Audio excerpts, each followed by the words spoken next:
اللہ کے نام سے شروع کرتا ہوں جو بڑا مہربان نہایت رحم والا ہے۔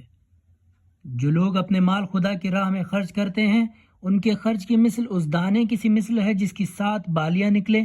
اور ہر بالی میں 100 دانے ہوں، اور خدا جس کے لیے چاہتا ہے دونا کر دیتا ہے،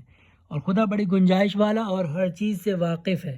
جو لوگ اپنے مال خدا کی راہ میں خرچ کرتے ہیں اور پھر خرچ کرنے کے بعد کسی طرح کا احسان نہیں جتاتے اور نہ جن پر احسان کیا ہے ان کو ستاتے ہیں، ان کا اجر و ثواب ان کے پروردگار کے پاس ہے، اور نہ آخرت میں ان پر کوئی خوف ہے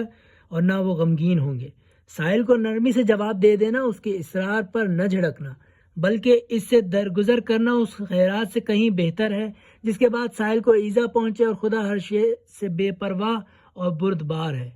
اے ایماندارو، اپنے خیرات کو احسان جتانے اور سائل کو ایذا دینے کی وجہ سے اس شخص کی طرح اکارت مت کرو جو اپنا مال محض لوگوں کو دکھانے کے لیے واسطے خرچ کرتا ہے اور خدا اور روز آخرت پر ایمان نہیں رکھتا، تو اس کی خیرات کی مثل اس چکنی چٹان کی سی ہے جس پر کچھ خاک پڑی ہوئی ہو، پھر اس پر زور چور کا بڑے بڑے قطروں والا مینا برسے اور اس مٹی کو بہا کے چکنا چپڑا چھوڑ جائے۔ اسی طرح ریاکار اپنی خیرات یا اس کے ثواب میں سے جو انہوں نے کی ہے کسی چیز پر قبضہ نہ پائے گا، نہ دنیا میں نہ آخرت میں، اور خدا کافروں کو ہدایت کر کے منزل مقصود تک نہیں پہنچایا کرتا۔ اور جو لوگ خدا کی خوشنودی کے لیے اپنی اعتقاد سے اپنے مال خرچ کرتے ہیں ان کی مثل اس ہرے بھرے باغ کی سی ہے جو کسی ٹیلے یا ٹیکرے پر لگا ہوا ہو، اور اس پر زور شور سے پانی برسا تو اپنے دگنے